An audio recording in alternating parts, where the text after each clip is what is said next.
Bonjour, bonsoir.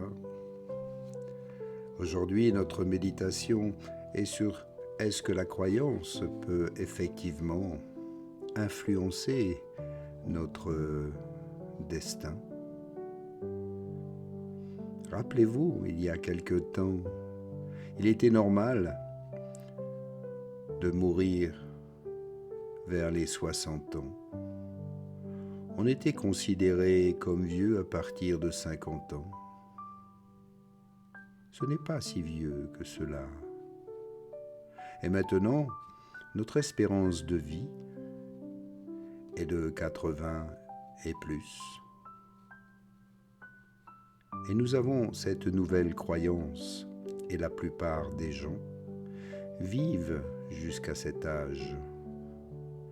Donc il est très intéressant de se dire que l'observation des conceptions collectives des uns et des autres ont en tout cas une influence limitante. Et pour les personnes qui voudraient essayer de s'en échapper le plus possible par une conscience plus éveillée, sortir de cette chape de plomb, de ces pensées limitantes.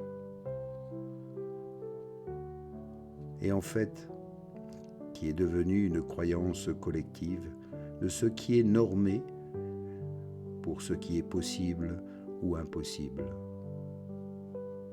C'est peut-être ce qui freine la manifestation de la magie. On peut dire dans le monde ordinaire, c'est simplement parce que la majorité des gens n'y croient plus. Cette espèce de résistance qui empêche en fait les phénomènes de se produire. Mais si on est convaincu d'être sur sa propre ligne de temps ou dans sa propre bulle d'espace-temps, eh bien, voyez-vous, c'est peut-être qu'il n'y a en fait aucune limite. Alors prenez-en ici conscience, installez-vous confortablement, soyez à l'écoute de ce qui suit, abandonnez toute pensée limitante et ouvrez votre cœur. Car je voudrais qu'on essaie de transposer ici, par des exemples concrets, pour qu'on puisse bien comprendre. Et il y a une question qui revient souvent sur le libre arbitre. Vous allez peut-être trouver cette question simpliste, mais beaucoup de gens se la posent. Est-ce que notre propre intention et notre propre libre arbitre peut influencer celui d'une autre personne aussi? Je pense que parfois, on subit effectivement le libre arbitre des autres. C'est même en permanence. Donc, on est influencé par des intentions, par les actes des autres. Ceci dans une structure sociale. Alors on est toujours de toute façon influencé par des pensées, même qui ont traversé le temps, qui sont des dogmes sociétaux, qui sont ce que l'on appelle des paradigmes, tout simplement. Donc effectivement, il y a cette influence-là. Après, le libre arbitre, moi je pense que c'est vraiment la pierre angulaire de la liberté de l'esprit. C'est-à-dire que ce libre arbitre, il nous permet vraiment de faire des choix et de faire les choix qui vont structurer la réalité, celle de notre futur. C'est ce qui permet la corrélation du réel. Vais-je le faire ou non? C'est comme les expériences quantiques. Si je mesure avec un appareil qui va mesurer un photon,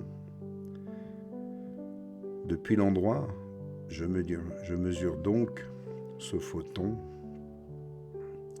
qui va agir comme un rayon de lumière, un point, un spot qui va éclairer un endroit. Ce sont mes choix qui structurent en fait ce que je vais observer et la réalité que je vais manifester. Et ensuite, pouvoir la vivre.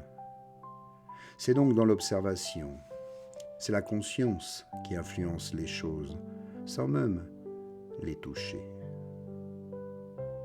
En fait, les choix, ce n'est pas uniquement la conscience, mais c'est quel dispositif de mesure je vais utiliser pour recevoir ce qui va en sortir.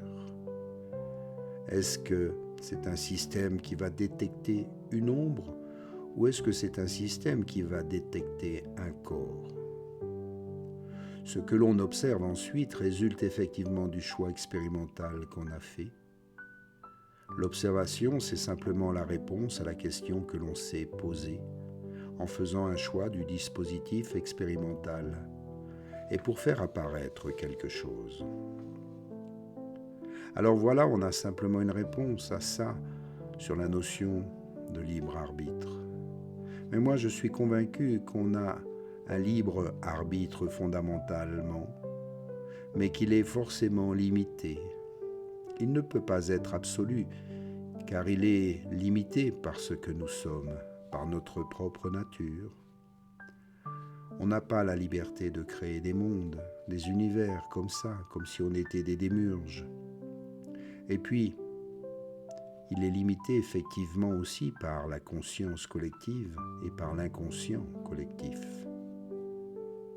Donc il y a différentes influences qui font que l'on n'a pas une liberté absolue. On doit alors admettre qu'on est forcément contraint par un certain cadre aussi, mais il faut croire qu'on a quand même une certaine liberté d'agir. Sinon, on se laisserait vivre, et puis si on considère qu'on a un destin, une destinée toute tracée, alors dans ces cas-là, il n'y a qu'à rester assis et attendre que cela se passe.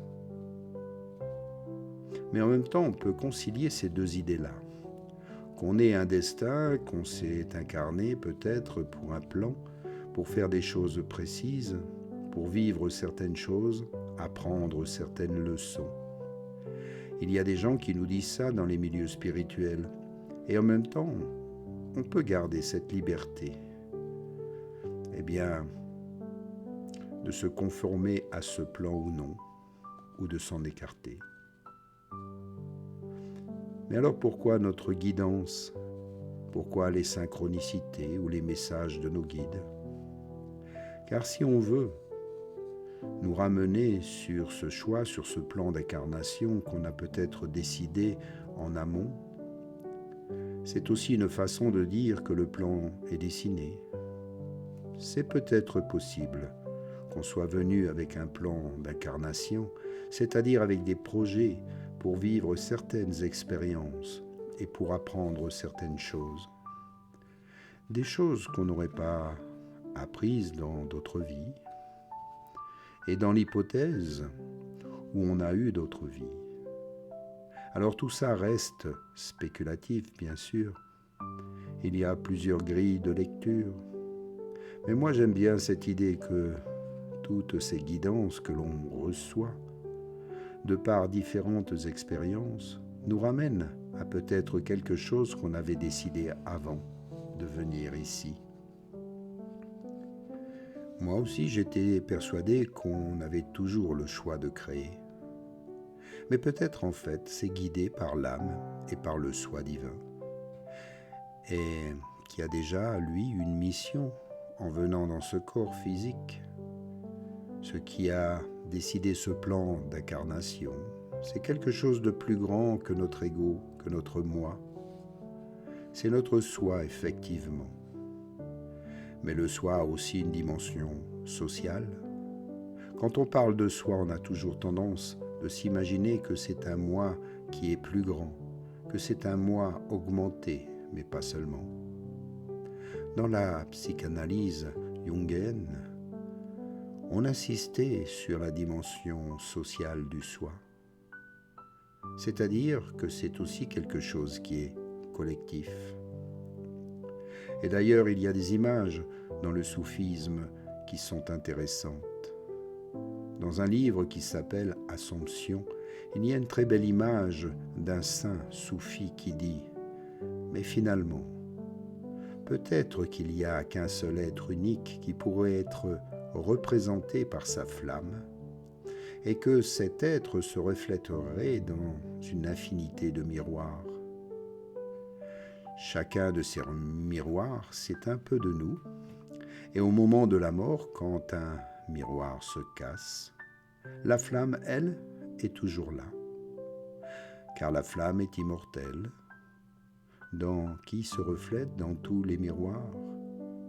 La flamme n'a pas bougé, et elle a une multiplicité de soi. Tous ces miroirs pourront être des corps, mais il n'y a qu'un être unique, le soi, celui que vous vivez ici, dans la matière, qui est à la fois unique, un moi en même temps multiple par ses diffractions. En fait, tous les grands mystiques ont dit ça, comme Rumi, justement soufi, qui a dit « Nous ne sommes pas une goutte dans l'océan, nous sommes l'océan dans la goutte. Nous sommes l'océan dans une goutte. » Donc ça, c'est une espèce de paradoxe, mais c'est très poétique et ça dit énormément de choses. C'est quelque chose sur lequel on peut méditer toute sa vie.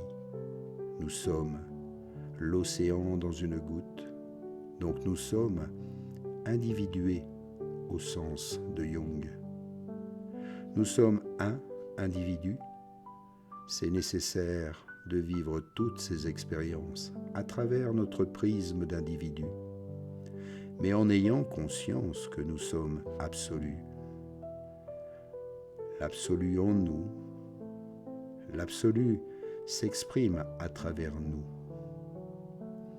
On peut voir les choses comme cela. Donc prenez conscience que malgré tout, vous avez votre libre arbitre et celui-ci peut influencer votre futur.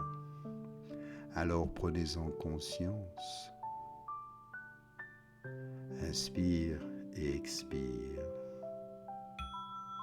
Et reviens ici, maintenant en présence. Merci pour ton écoute, ton attention et à bientôt. Namasté.